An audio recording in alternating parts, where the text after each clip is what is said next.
UFP, the United Federation of Podcasts.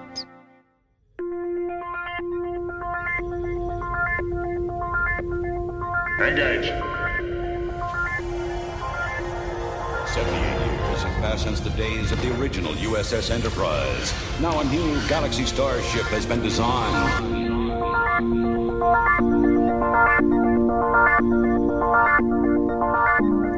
Transporter Chief, beam our listeners aboard. Welcome to Galaxy Class, a Star Trek The Next Generation podcast on the United Federation of Podcast Networks. I am Chief Recreational Officer Ria Papagiorgio, and with me today are Counselor Amy Nelson and our Head of Astrophysics, Joe Keegan. Lady and gentlemen, how are you guys doing today? Doing great. I'm very excited. It's the end of the first quarter. Finally, one quarter down, 3 to go.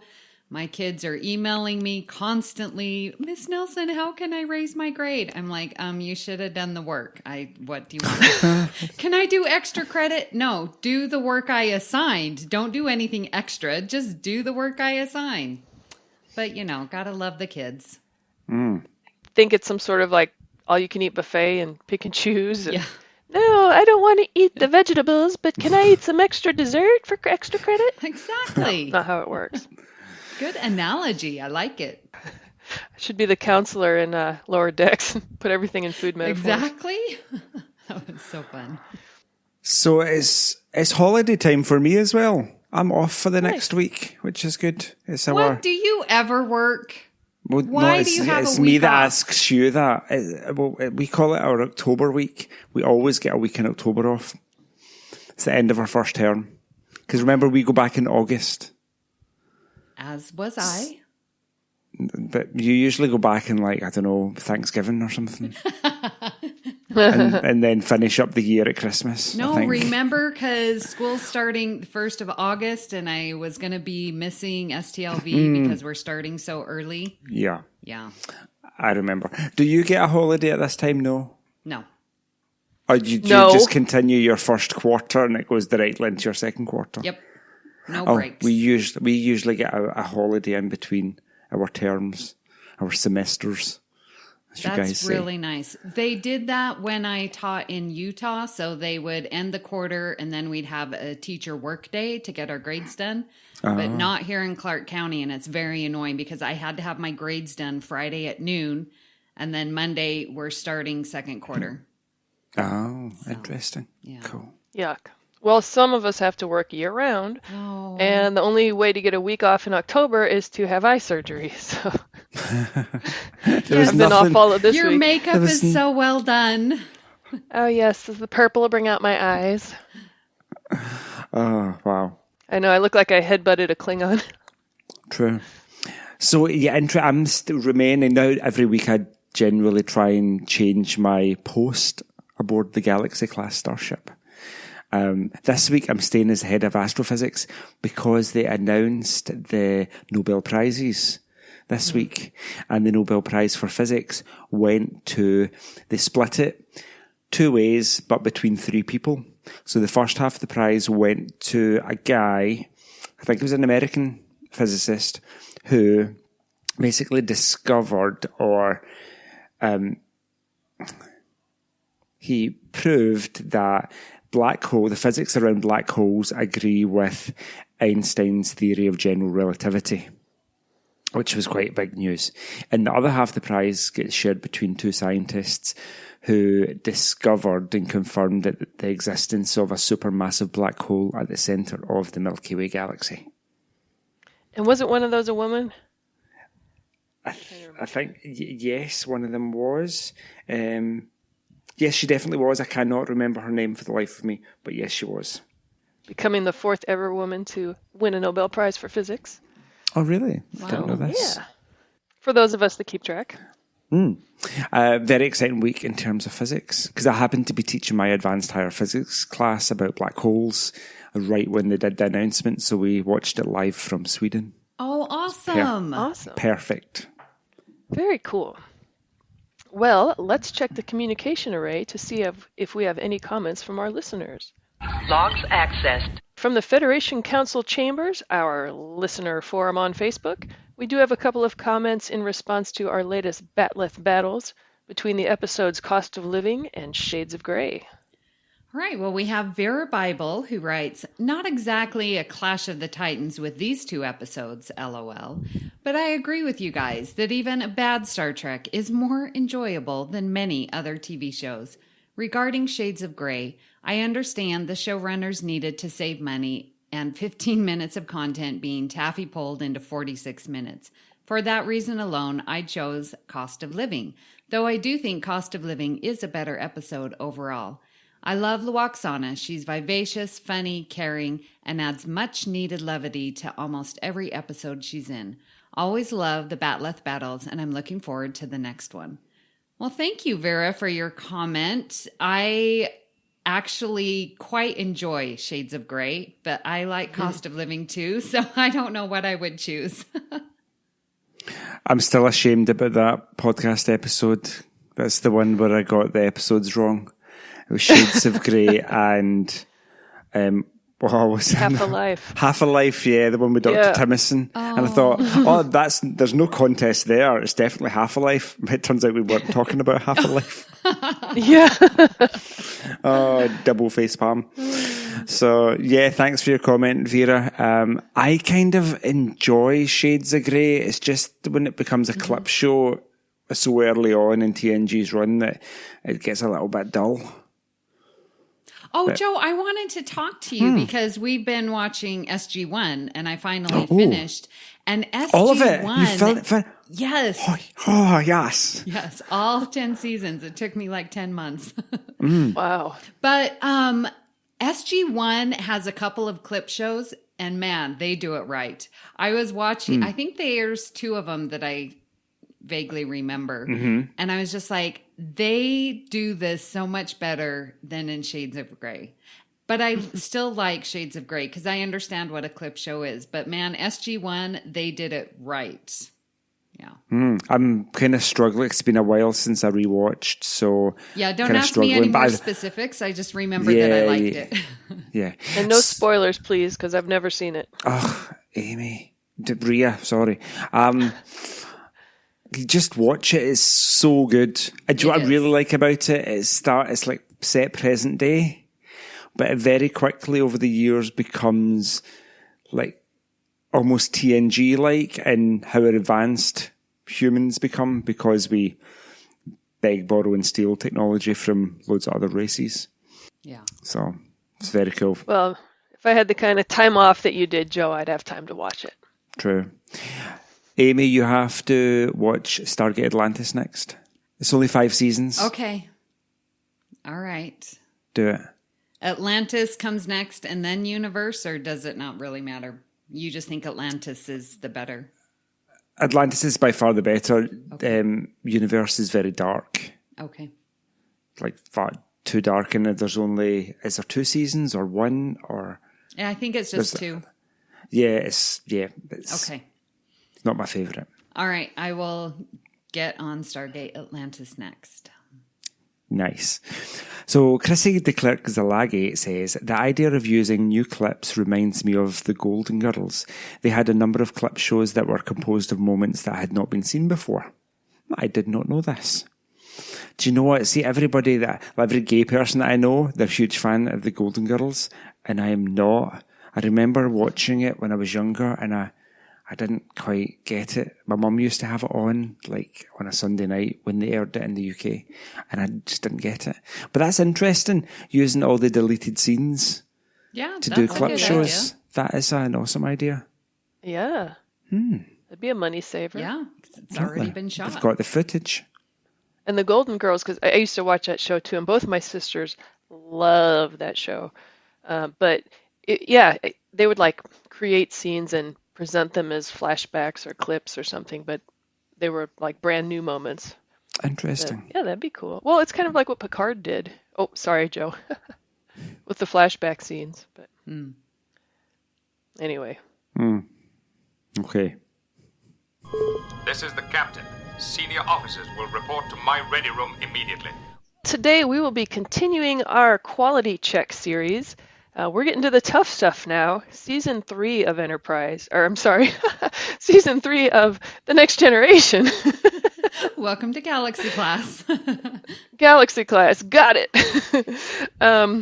Season 3 of The Next Generation. I think this is where the series really started to find its footing and had such amazing episodes like Yesterday's Enterprise, The Offspring, Best of Both Worlds Part 1. The characters were really starting to gel. You know, unfortunately we lost Pulaski, but we did get Dr. Crusher back. So this is the last episode, Joe, you'd mentioned, or our last episode in this series, that it's going to get tough to kind of find, you know, any lower rated episodes.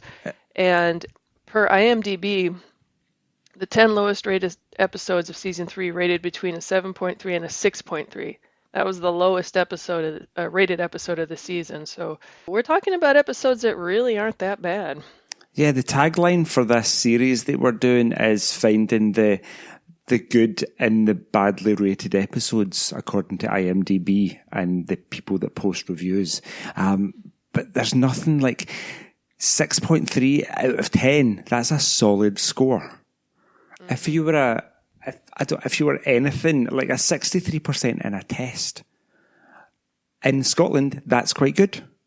I know, Amy, the whole marking system in the US is completely different. That's like a complete fail. That's a D, yeah.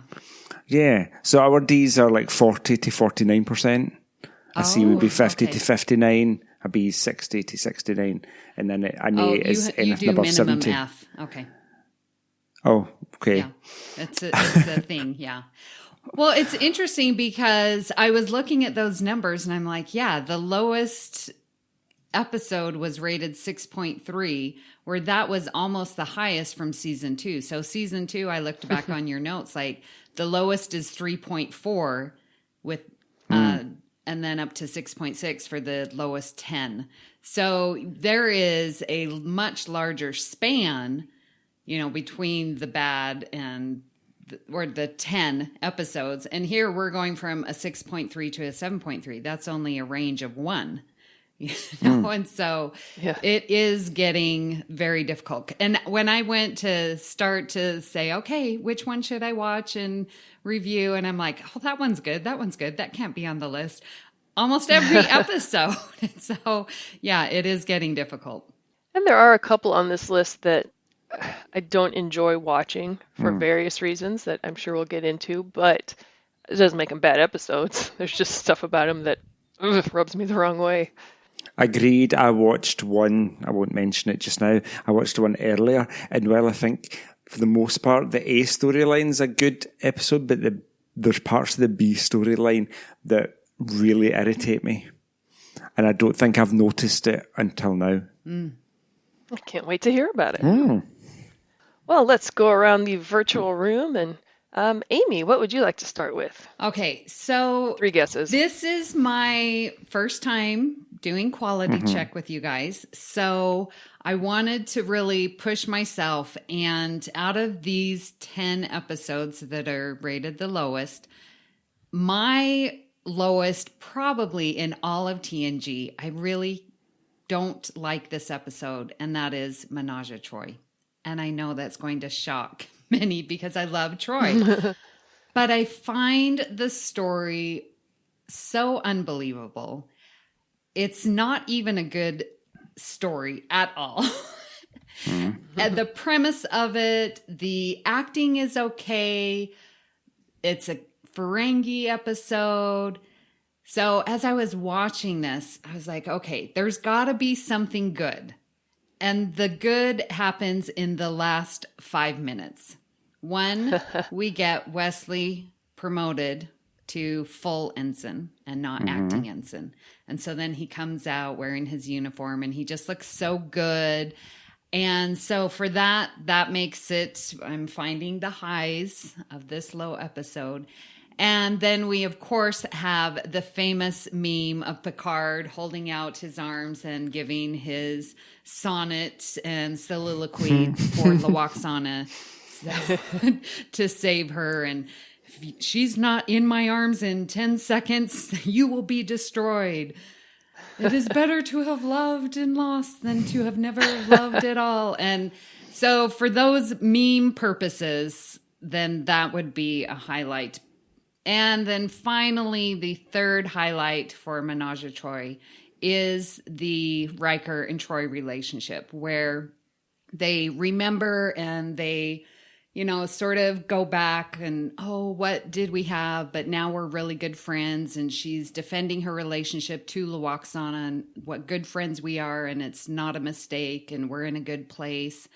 But yet there's still sort of a spark when they go down to the planet. Those are the three things that I like about that episode. Do you guys like Menage a Troy? I actually do. I mean, if you take it for a fun little romp, that's what it is. It's fun. It's funny. Anytime you have Lwaxana, antics ensue.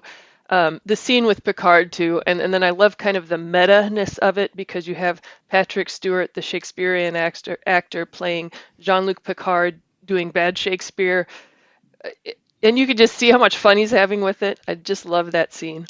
But there's also, some of the relationship between Lwaxana and Deanna that haven't all of us, been in that position. Mom, quit treating me like a child. I'm an adult, and the whole, why you don't have no children? Why you not marry? You find husband, be happy, Think of me. Yes. Why you not think of me and be happy? Yeah. But there is kind of a little darkness to it if you want to read into it. The stuff that Lwaxana has to do with that Ferengi, it makes me cringe. And actually, this was one that I had a hard time watching in the past. Now I just kind of try to let that part go. The whole Wesley saves the day thing. Although, ever since Pierre presented his theory that Wesley was actually that Jack Crusher was the traveler and Wesley was part traveler, that helps with that. Or like sometimes I think Wesley's on the spectrum, which could help explain why he's able to pick up patterns and stuff like that other people miss. But I don't know. If you just take it as a fun romp, enjoy Mr. Hom's outfits, it's a fun episode.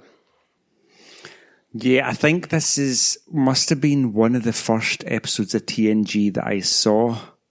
Oh, wow. Because I remember I caught it back around about kind of mid to late season 3. So a few episodes before Best of Both Worlds. So yeah, this was right back at the beginning of my Star Trek journey, I suppose, after I'd kind of rediscovered it after young childhood. I think also that this is one of the episodes where we find Lwaxana can be quite irritating, like turning up at the romantic picnic. She knows exactly what she's doing. It's very calculated. So it's a little bit irritating there. Amy, you're right. By far the best parts of the episode are Picard serenading Lwaxana almost, and that feeling of jubilation when Wesley gets promoted. It feels like it's you. Well, me as a teenage. I think Will Wheaton's a few years older than me now, so back he was a few years older than me as a teenager when it first aired. So it felt like it was a promotion for me almost. Yeah, I'll watch this episode. It's Rhea, you're right. It is a fun little kind of standalone adventure, even though. Is this the first time we see Umox being performed on a Ferengi? And it is a little bit icky because she's a prisoner. Yes, it's not Deep Space Nine Umox. It's uncomfortable Umox. Yeah, that part always grossed me out. And I noticed with a lot of these, bottom 10 rated, you have a lot of Ferengi episodes and a lot of Betazoid episodes, which I thought was kind of interesting. But did either of you see the Ready Room that came out last week on the last episode of Lower Decks? Oh, no. We don't get it. Oh, gosh, you don't? No. We might have to fix that, Joe. But in that, Will Wheaton talks about this episode when he was promoted to, a full ensign. And he mentioned how... everyone else, all the other actors were wearing their costumes, but when he got promoted, he was wearing a uniform, and that the joy on his face was genuine. I always thought, I've never been a huge Wesley lover. I don't know. I guess I never really related to him, but now having heard Will Wheaton say that, I really appreciate that scene a lot more. Yeah, when he comes out of that turbo lift and they do the pan starting from the feet all the way up, it's like, yeah, he is beaming, man. He's owning the bridge. Yeah. Yep. And I love how that uniform is just a little too big, so it makes him look, like a teenager. Well, anything else on Menage a Trois or Menage a Trois? Yeah, that always caught me out. Menage a Trois. But I suppose it's just a play, isn't it? Yes. Yeah. It is funny, though, how Roxana wants Deanna to find a husband, and, what about Riker? What about Riker? And then just as Troy and Riker are about to rekindle the old flame, she shows up and ruins it. Yeah. Oh, funny. But you do get, I think in this episode more than anything previous that we've seen, their bond and like how easily they use telepathy and their back and forth, but yet still admiration and love for each other always is consistent, even though many times Troy is like, face palm. Oh, what are we at war with the Ferengi now because of my mother? It's just a natural conclusion when Luoxana is involved. Oh, yeah. All right, Joe. Yeah. What episode do you have? Okay, so this is the episode that I watched today, and I found myself enjoying it, but being hugely irritated by some aspects of it. And that is episode 8, The Price. Oh, no, Amy, I don't know. Amy, quick question. Do you like The Price? I do. I really enjoy the story, and it sort of is sad to see it as the lowest from season 3 because I like it. I think the story is so fun, and they're trying to sell a wormhole, and there's different bidders, and I like that. Who's the guys that Troy gets involved with? What's his name? Cringy McCringerton. Yeah. But I love that it comes back on him because he thinks he's all-knowing and he thinks he's got the upper hand, and then it just comes back to bite him in the butt. I love that aspect of it. Okay, so the reason I don't like it is because what's his face? Cringy McCringe face. What is his name? I can't find his name. We need to not. We need to know his name. Googling fast. Oh, I'm on the wrong episode. Right, dear. His name is David Ral. Yes. David Ral. So, yeah, edit all that out. Yes, so the character of Devon Ral, who is human, and he's representing the Chrysalians in order to buy this wormhole that the Barzans have discovered. There's something I find really sleazy about the character. He comes across as a bit like a super slick used car salesman. And I don't know if he's put too much gel in his hair. And it's just really slimy. And the way, what annoyed me more is the way Deanna reacts around him. Yeah. Where she just loses all this commanding power that she has and becomes this kind of flighty femme fatale almost. So the first time, I know they meet at the reception, but then he finds her in her counselling room and he just walks up to her as if he's in charge. He's standing over her, which is imposing in itself.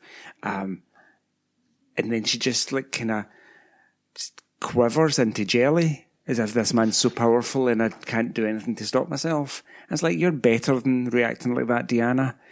And then there's a bit where he goes to her quarters for drinks and she's got all her hair down and she's just... It's like the character's been defined by what a man can offer her rather than what she's got to offer herself. But she's so radiant in her blue dress off the shoulders. I know. I hear what you're saying.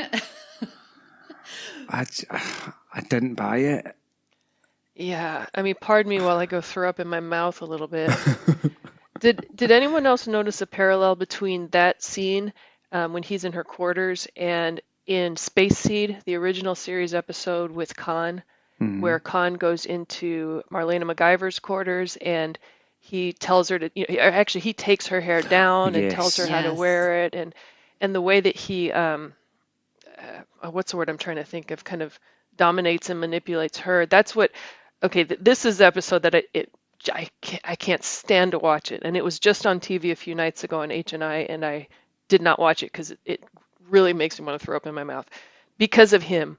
And maybe that's a tribute to, what a good actor he is. God willing, he's not like that in real life. But that scene, it's just like, and I always, in my mind canon, he's got some kind of mental control over Troy because, she turns into a submissive, it looks on her face, it does not look like she's enjoying it, does not look like she wants to be there or wants him there when he's in there pulling her hair out and touching her face. I mean, she looks to be in distress and he looks to be like a sexual predator. And like, if I feel please the same.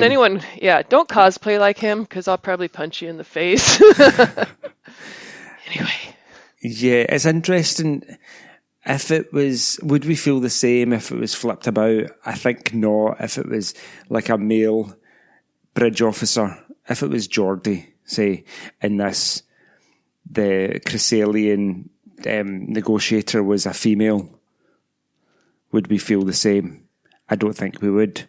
I think he was that uncomfortable. But I mean, I think we're if we're going to judge people, we should judge them by the same set of rules, rather than, or because she's female, we see her in a different way. I think what I'm trying to say is that I would prefer Troy to be portrayed as a powerful female role model rather than something to hang off a man's arm. Yeah. And that, and smarmy guy, I've already forgotten his name. Devin O'Neil. Stupid name. I mean, the first scene we see him, he's got a woman hanging off his arm. I mean, right from the get-go, we know he's no good. Yeah, who he sends away. Mm-hmm. Like dispenses with her, like, oh, she's gone travelling now, I've sent her away. So he's found a new thing to focus on in the form of Troy. Well, and that's why at the end, when he gets absolutely nothing, right? That's what sort of makes that twist so enjoyable.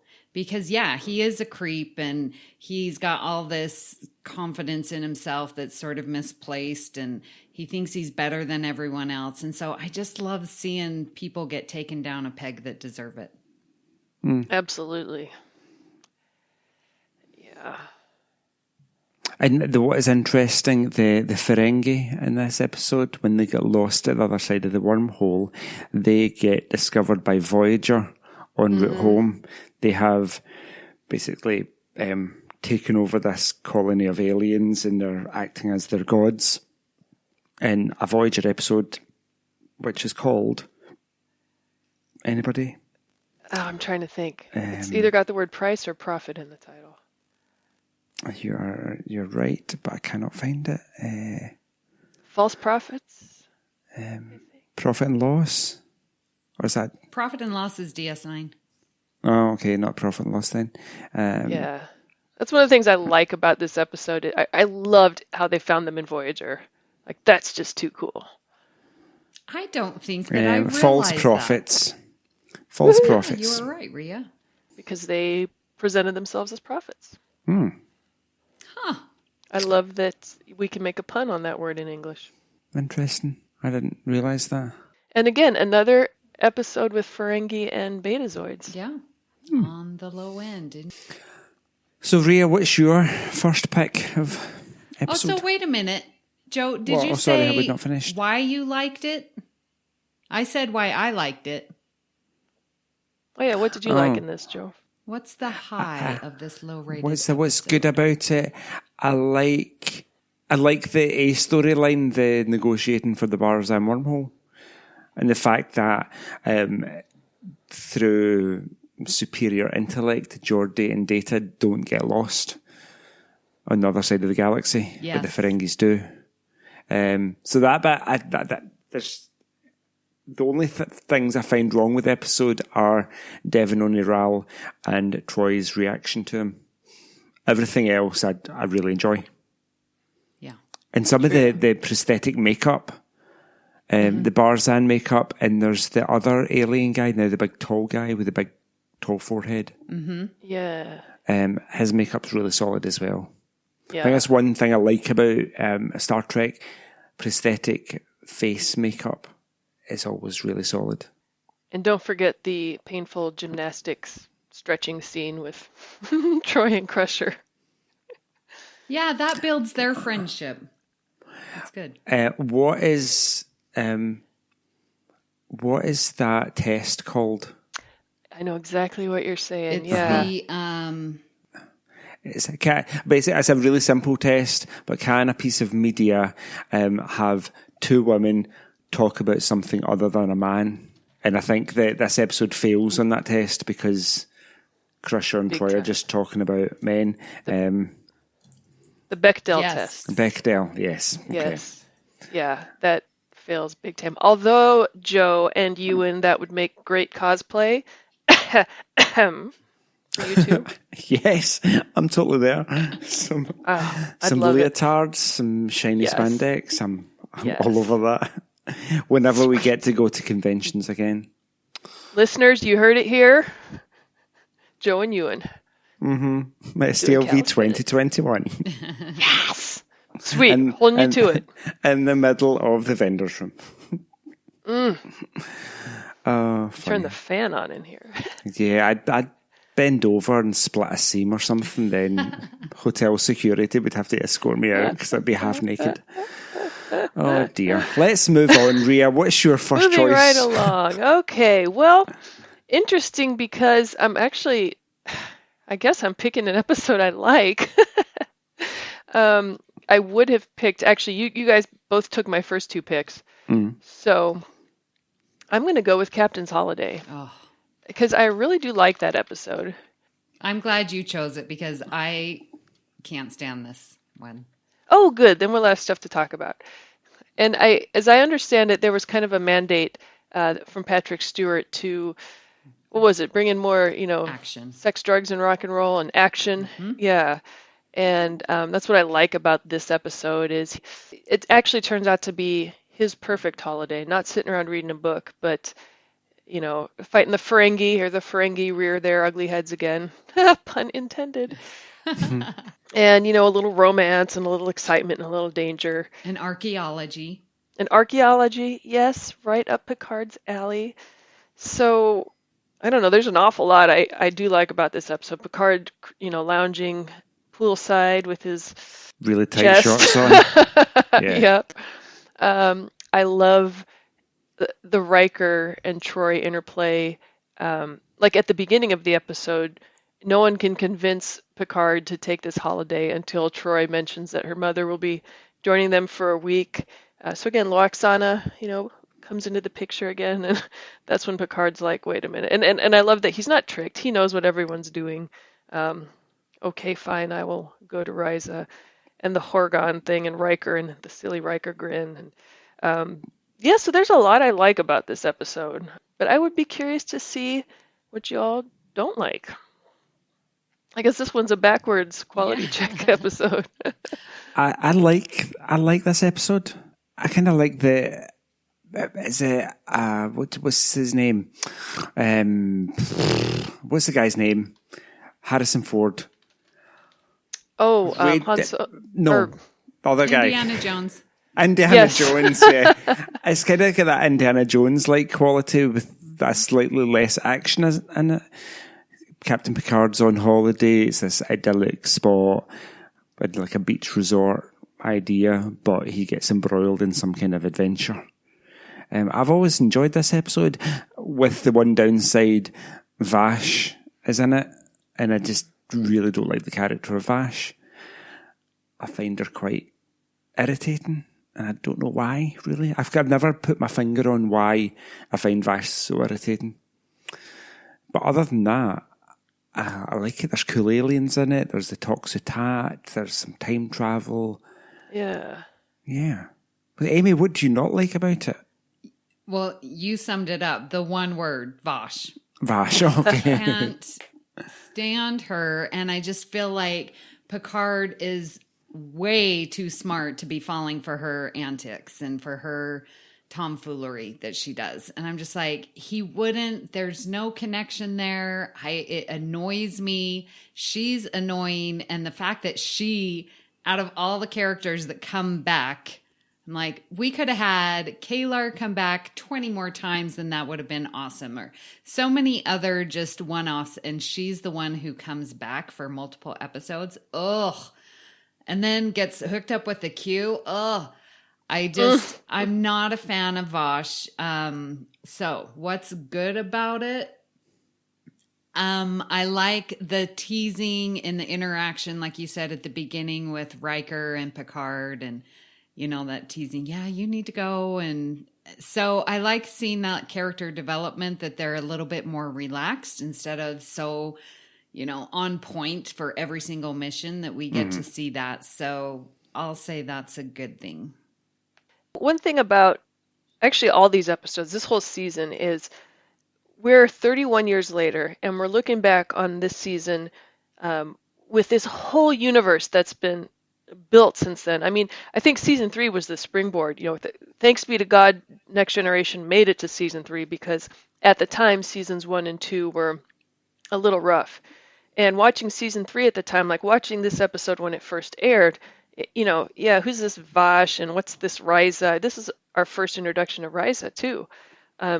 Watching it 31 years later, we all know who Risa is, and we know Vash from other episodes. And I think I definitely like it a lot more now.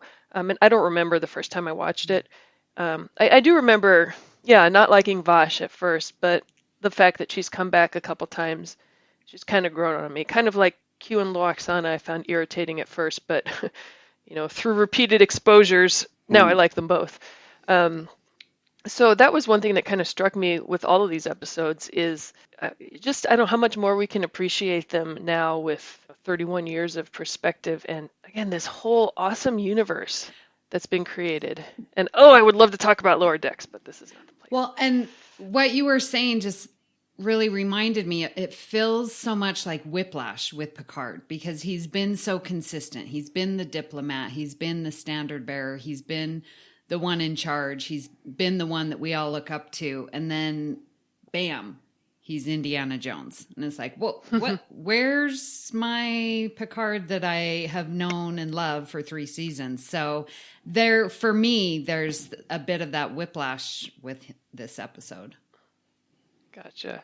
And I guess I kind of take it as, well, he's on holiday, you know, finally, because it took him a while on Risa to kind of, you know, let his guard down and unbutton his shirt, you know, figuratively speaking, and relax a little. But once he did, I think it was just the vacation that he needed. Even though he's not seeking Jamaharon, but he's saying that he is with his, was it his Horgon? Mm-hmm. Yep. Horgon.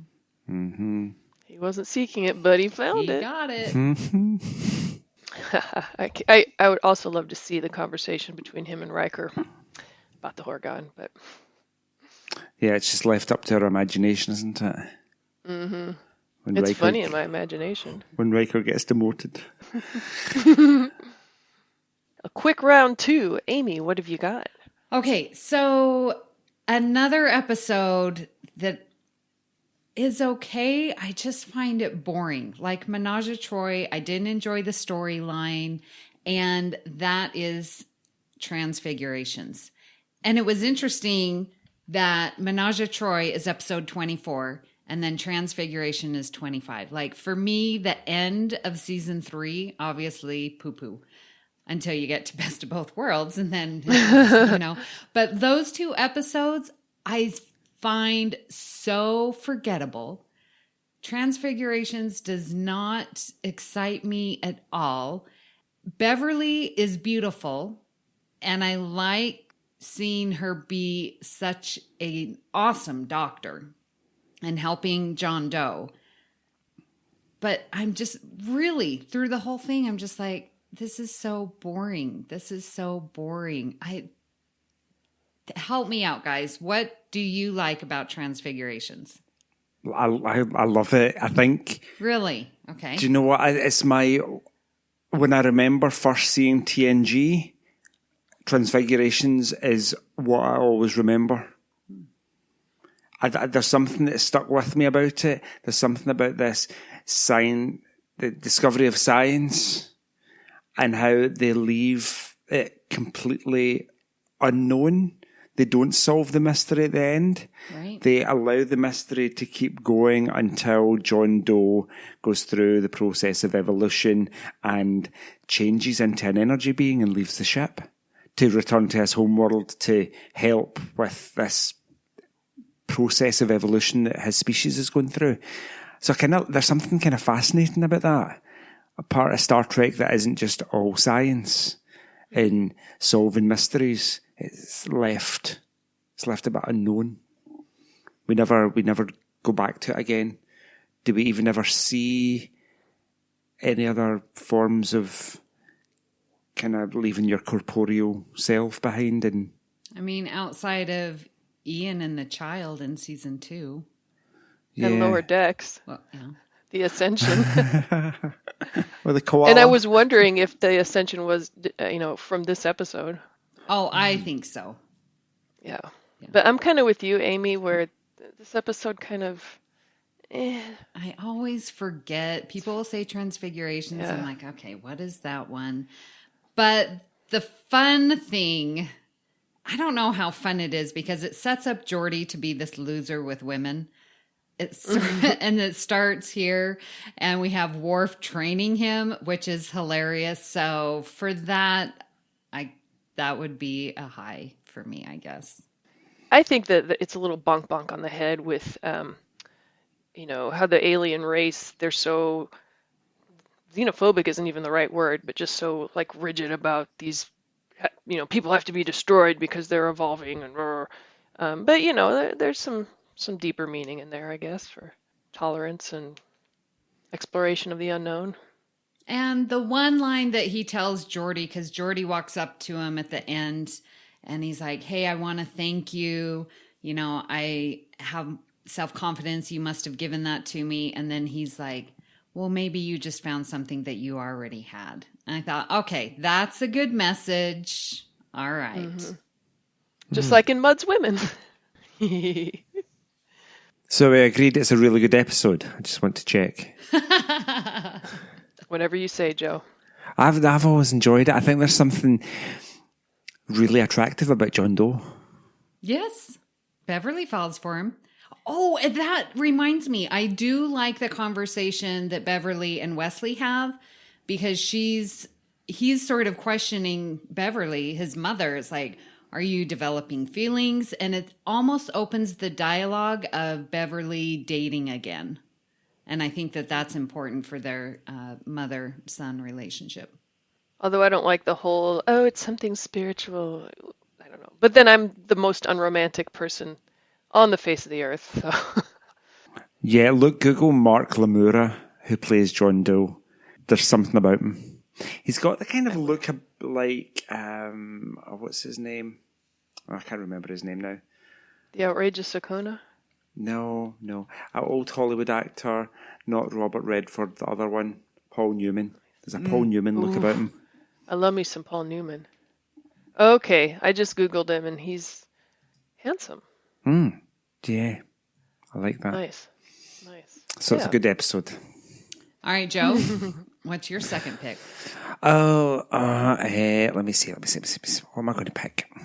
I think the one that I always, a bit like you with Transfigurations, Amy, the one that I don't really remember or I have to Google is The Vengeance Factor. If you asked me about what was The Vengeance Factor about, I'd be like, what series was it in? Is it TNG? I'd be like really at a loss. I honestly couldn't tell you what it was about. Wow. Same. Wow, really? Same, yeah. When I rewatched it, I'm like, oh yeah, I do remember seeing this episode once many years ago. Yeah, just kind of meh. I love this episode. Let me tell you why. So we have these warring factions, and that whole idea of you don't like someone because of generations that have happened way before. And it's ingrained, it's taught. And we know that hatred is taught. And so we have Utah, which comes from my home state, Utah. So that's why I also remember it. So Utah and Riker develop a very wonderful, I think, nice relationship. And she still, with seeing all the good and seeing the change, still has this hatred and vengeance towards this other race. And she goes through with it. And I just think what an amazing social commentary of how many people can't see through the hatred and what is being taught to see the beauty and recognize what else could be, instead of just these blinders on and I'm going to destroy because that is my purpose. I just think it holds a mirror up to so many people in society that I love especially the social commentary of the vengeance factor. I do. I love it because there are people who are just hell-bound to do what they're going to do no matter what. And you're like, open your eyes. Can't you see? And they can't. And she is so committed and dies for it. Yeah, no, that's a great point. Although there's kind of, I don't know, almost an admiration for she is so committed to her cause that nothing will dissuade her from it. So that, I don't know, almost something admirable about it. However, her cause is not what most of us would consider to be a good one. Right. But it's her cause, and that's what she's almost been programmed through a lifetime of experience to do and be. But yeah, I suppose we're trying to find the good in this episode, and I think, Amy, you might be right in that it's a really resonant commentary on life in 2020.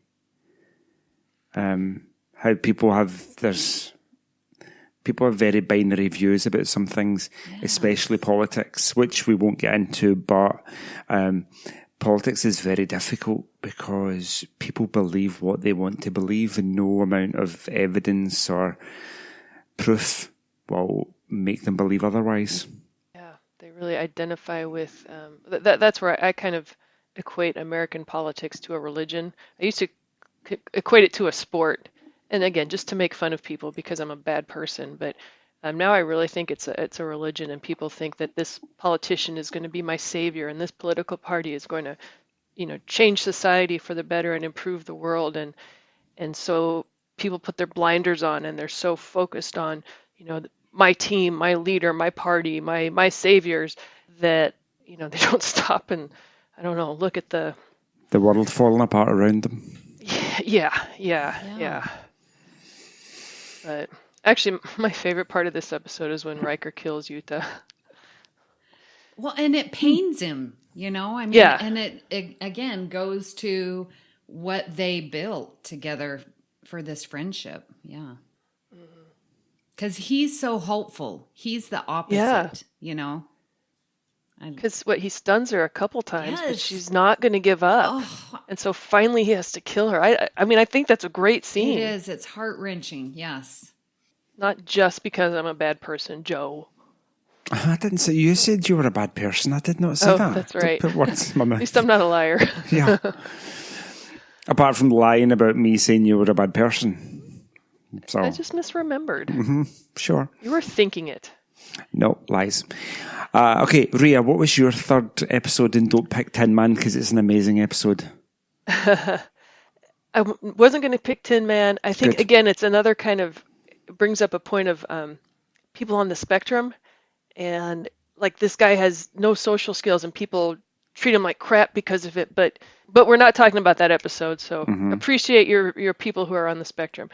Actually, the one that I was going to bring up is A Matter of Perspective. Oh. And I don't hate it. I really don't.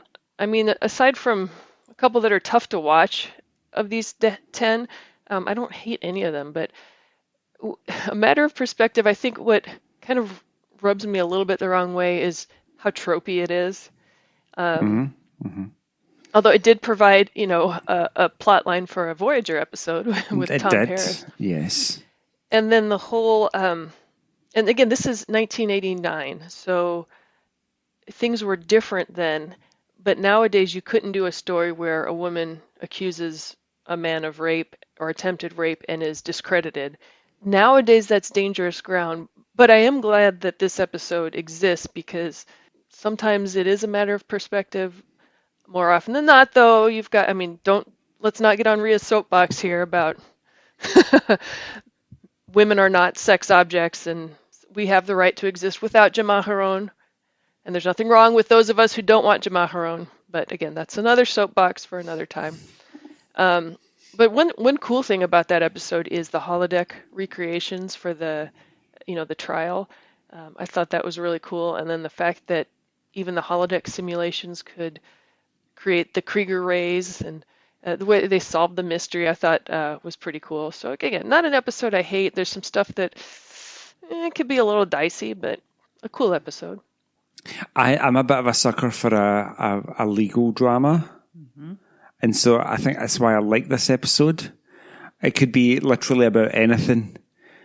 I'm going to like it if it's kind of a bit like the Bruce Maddox trying to take data away. Measure of a Man. Measure of Man. How did I forget that? My brain's clearly not working. I like that whole procedural law drama, how you make your argument with the added benefit that you've got cool holodeck effects going on and they can make it look whatever they need. So I've always enjoyed this episode, and 6.8. I mean, that's not a low score. So I agree with you to a point, Rhea, about you not being able to do it necessarily in 2020. With the Me Too movement, it wouldn't be an easy subject to tackle nowadays. They'd have to change the premise of the episode. Yeah, maybe switch some genders around. Indeed. But yeah, I think it's a cool episode. Yeah, I really enjoy Matter of Perspective. And when you said it was tropey, I was like, okay, I can see now finally why it's on this list. And just because of that, because you've got, everyone knows, you see a streetcar accident and you ask different people and everyone has a different story. Like, so you know that eyewitness is not always the most reliable because you're just going to see things through a lens based on your experience. And it's, again, so for that trope, and then the deck is stacked against Riker, and at the last minute it comes through and they figure it out. So for that aspect, I can see, that is a bit tropey, but I sure do love it. And like you said, Joe, that the legal drama of it in this courtroom and how awesome is the technology. And man, if we could just have the technology to show everyone's perspective and at our trials, in our courtrooms, how awesome would that be? So, and it was cool how the perspectives were different. How in the assistant telling what the doctor had told her, and he punches out Riker and all that. Yes, that was hilarious. Yep. There also another trope, I think, is where their justice system, the alien justice system, was you're guilty until proven innocent, but the Federation, well, you're innocent until proven guilty, and that's where the Federation is this mighty moral, we do things right. And that always makes my eyes roll, but yeah, I like the episode. Again, this is a season where it's tough to pick ones you don't like because... Yeah, well, before you said Matter of Perspective, I was looking at the list and like Tin Man, High Ground, Matter of Perspective, The Bonding, and Evolution. I'm like, those do not belong on this low-rated list. Not in the slightest. Yeah. Like The High Ground purely for the mention of Irish reunification in, was it 2025? Yeah. I wanted to ask you about that. Huge. So only within the last couple of years there have been murmurings, given Brexit and all the political shenanigans that have been going on.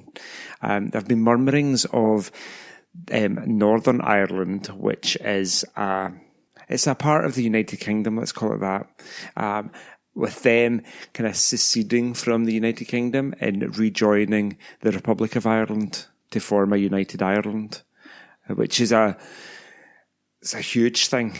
You might remember a couple of decades ago there was lots of trouble in Northern Ireland with bombings and very sectarian. The Unionists, who were primarily Protestant, wanted to stay part of the United Kingdom and pledge allegiance to the Queen, and there were Catholics on the other side who were more Republican and wanted to, not Republican as in Trump supporter, Republican as in did not want to be part of a monarchy and wanted to join back up with the Republic of Ireland. So very powerful ideas that episode has for me, which were particularly resonant because I kind of grew up, although I was in Scotland, grew up through the troubles in Ireland. So very interesting. Glad nobody picked that one. Wasn't it not shown in the UK? Yeah, true, yeah. The BBC refused to show it because it could have caused upheaval. Especially at that time. We're only 5 years away, and there's already been murmurings about it, so... Isn't that crazy? Purely for the fact that it was mentioned in Star Trek, I'm hoping it does happen. I know, how cool would that be? And that wouldn't be the first time. In the original series, Captain Kirk predicted the Apollo mission landing on the moon. I gotta think which episode that is. It's the Risk is Our Business episode with Sargon. Oh. And all that. Oh, I can't think of the title. But yeah, so how awesome would that be if 2025... And when they do their whatever signing and have their big ceremony, they all need to be in cosplay. Yes, I agree. Probably not going to happen unless the Star Trek fans. No. Well, we can be in cosplay. So, so any final thoughts on the 10 lowest rated episodes of TNG Season 3? Well, like you said at the top, it's very difficult to choose. I really personally only had the two that I mentioned, Menage a Troi and Transfigurations, that, to steal a phrase from Trek Geeks, skip it instead of see it. And probably Captain's Holiday, but it is pretty fun. But the others, man, no way they are right there. But again, like I said, Menage a Troi, that probably is my lowest out of all of TNG. Happens in this season. So, like over the entire 7 seasons? Yeah. Menage a Troi. Oh, interesting. Wow. Yeah. I will watch anything before Menage a Troi, and I can't even believe I watched it this morning. I was sitting there going, oh, do I really have to watch this? But taking it for the team. We appreciate you, Yes. Amy. Yeah, I think, like I said before, this is just going to get increasingly difficult to do, with the exception of whatever season Sub Rosa's in. It's going to be super easy, yeah. These are all good episodes. Bad Star Trek is much better than like anything else you might care to watch, with the exception of Picard, which is just bad TV. I didn't say that. You can edit that out if you want. Interestingly, because Picard and Lower Decks are the newest Star Trek that we have, my opinions on Picard, I found it interminably dull. But Lower Decks, I really enjoyed. Didn't find it funny, but I enjoyed watching it every week. And it's just that difference in perspective that people have. Some people loved Picard and hated Lower Decks. Some people didn't like either. Some people loved both. I loved both. Yeah. So it's just, I mean, everybody's got an opinion, and every opinion counts. Well, and I think it's interesting to, again, talk about the spread, where the spread from the lowest to the highest of the lowest 10 is 1.0, where you're looking 3 points with the previous seasons. And so that spread is narrowing and getting tighter and tighter, which only makes our job more difficult. Yeah. Indeed. Shows the consistency and the quality. And yeah, like I said in the beginning, I think this is the season where TNG hit its stride. We knew who the characters were. They were gelling together. Like you said, Amy, between Riker and Picard, things are more informal, more joking around, a lot more loose. And I think viewers really enjoyed that a lot more. Sure made for a lot more interesting, interaction between the characters. I kind of, as you noticed, went with the episodes I picked weren't ones that I didn't like. It's just that, maybe they weren't my favorite, or, to borrow from the Trek geeks, there are a couple of meh in there for me. But really, like I said, the Price is the one that I just can't watch because that guy is just such a creepy predator taking advantage of my Troy. Ugh. But yeah, and it's only going to get tougher the next couple of seasons too, to find anything bad to find something good about. Yeah, I think it's going to come down to that. We're going to have to find the bad things we don't like, then easily justify why they're good, because they are genuinely quite good. Yeah, we might have to flip the script on the next. I like it. Yeah. Incoming transmission. We'd love to hear your thoughts on today's show and hope you'll comment on our United Federation of Podcast Facebook page or join the Federation Council Chambers. You're welcome to start conversations with us or add any general Star Trek info you want to share with the group. If you'd like to send us an email, you can email the network at contact@ufp.earth, and we might read your email on the show. Please hit the subscribe button on Apple Podcasts or wherever you get your podcasts and leave us a star rating and written review. That helps others to find the show. You can also follow the entire network's podcasts with our master feed by searching United Federation of Podcasts. This way you won't miss any of our fine shows like All Good Things, Franchise Fatigue, Always Hold On to Arrow, General Quarters, Mickey's Marvels, Infinite Diversity, and TrekPod.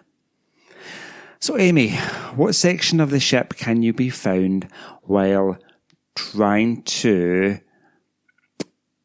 run away from Loaxana Troy? Mother. I love how she says that. Yes. And I call my mother sometimes too when I'm teasing her. So you can find me here on the network where I'm co-hosting All Good Things. I'm also, you guys, going to be starting Union Federation podcasts with my good friends Haley Stoddard, Kyle Wagner, and Kevin Reitzel, and that's on the Fandom Podcast Network. So now that Discovery is going to be starting, I will be covering each week of Discovery, so you can find me over there. And I am on Twitter at Miss Amy Nelson, but favorite place is the Federation Council Chambers there on Facebook. And Rhea, which deck will you be on when you are on Risa? Ooh. Well, I will be as far away from any Horgons as could be, but I will definitely be beachside or poolside or enjoying the sunshine. But otherwise, you can find me on the Federation Council Chambers. I do not host any other podcasts. I am not nearly as talented as Miss Amy Nelson, nor am I on Twitter or LinkedIn or the other one that I can't think of. Instagram, yeah.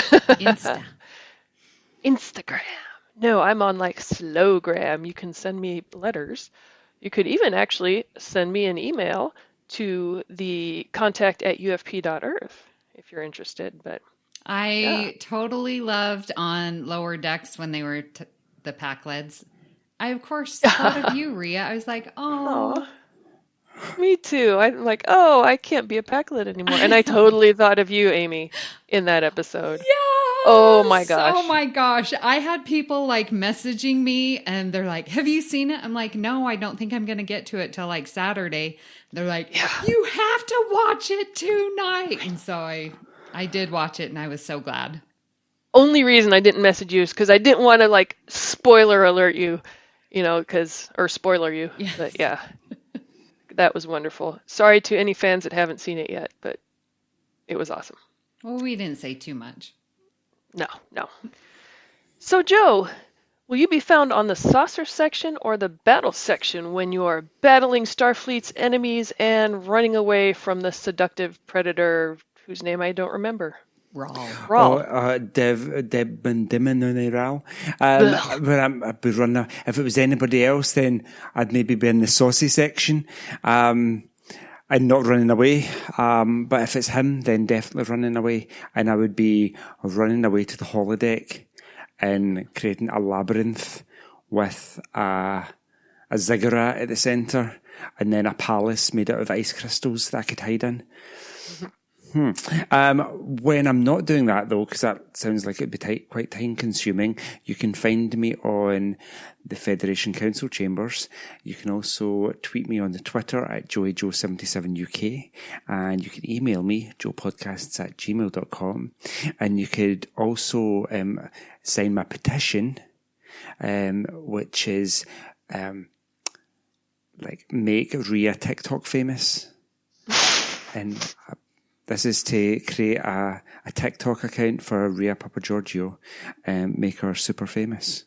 Don't know what she'd be doing. Maybe barbecuing everything. Yes. Oh, man. Your posts and what you eat with those flavored, savory waffles, unbelievable. Oh, my gosh. I should have my own garlic waffle channel. You should. And I did make some Yes. Bajoran beef stew a few days ago. and it was delicious. Garlic waffle. Oh, garlic waffles are amazing, especially with onion and tomato and some goat cheese on top. Are you wearing your new toe socks that someone gave you? I And did you figure out am. who sent them? No. I think I heard like someone said that there's some scam out there where disreputable third-party sellers will send you stuff to your address and then write reviews based on it. But Okay. Let me see them again. That's really weird. Yeah. yeah, but Like, again, can I I see haven't them? moved, so keep it coming. I like the toe socks. I like the earrings a lot. The O'Keefe's hand cream I'm going to give away because I've got an awesome, I get lotion from this local in Nebraska goat milk, this like family-owned goat farm, and they make lotions and soaps and chapstick and stuff that's amazing. Loma Acres, Lomah Acres. They can buy their stuff online. They ship anywhere. Hi, Kathy, if you're listening. So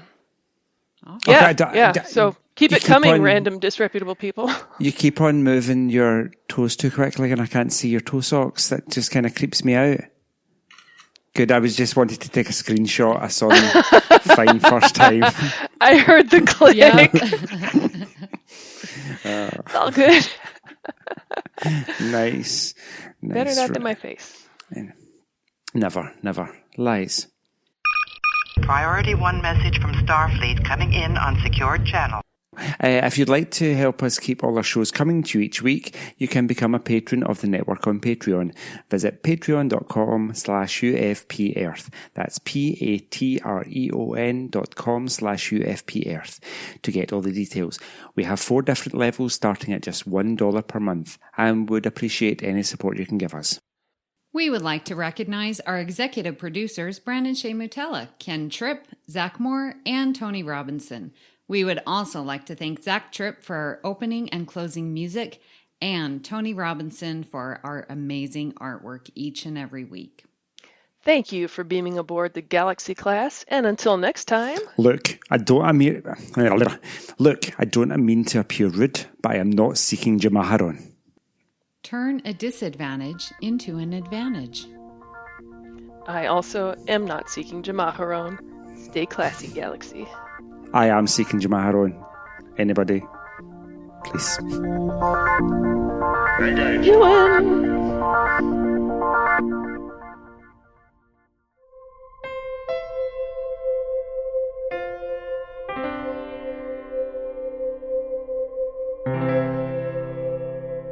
This has been a production of MTMR Media Works. Say spoiler alert. Spoiler alert! Yeah, I looked on my phone because it's the end of the quarter. So when I'm at work, I picked up my phone at the end of the day and I was like, what's going on? Why do I have all these messages? Oh my gosh, it was awesome. And she was so wonderful too. I wish she and had the way she more. I mean, Yeah. I get that it was Riker and it was, and she just was there to support Riker, but I'm like, oh, I wanted to see, but how she was drawn and like her just, again. Oh, she was beautiful. I know. Yeah. Those big I eyes. loved hearing her. And while I was watching it, I was like, how dare she not even tell us or give us a clue that she was going to be on Lower Decks?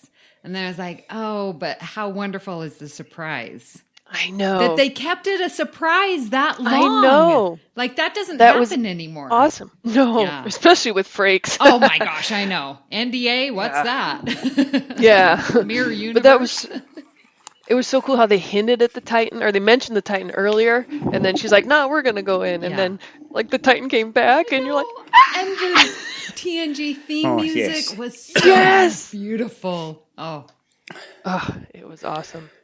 Yeah, Everything sorry, good, Joe? I'd put in some roast beef earlier and the timer was going.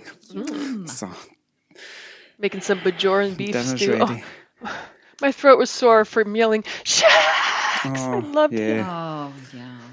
he He was. was my favorite. You'll have to put that clip at the end. Which one? Our little conversation while Joe was away. Bonus credit. Well, is that spoilery though? It's at the end after the music. Okay. Maybe I will.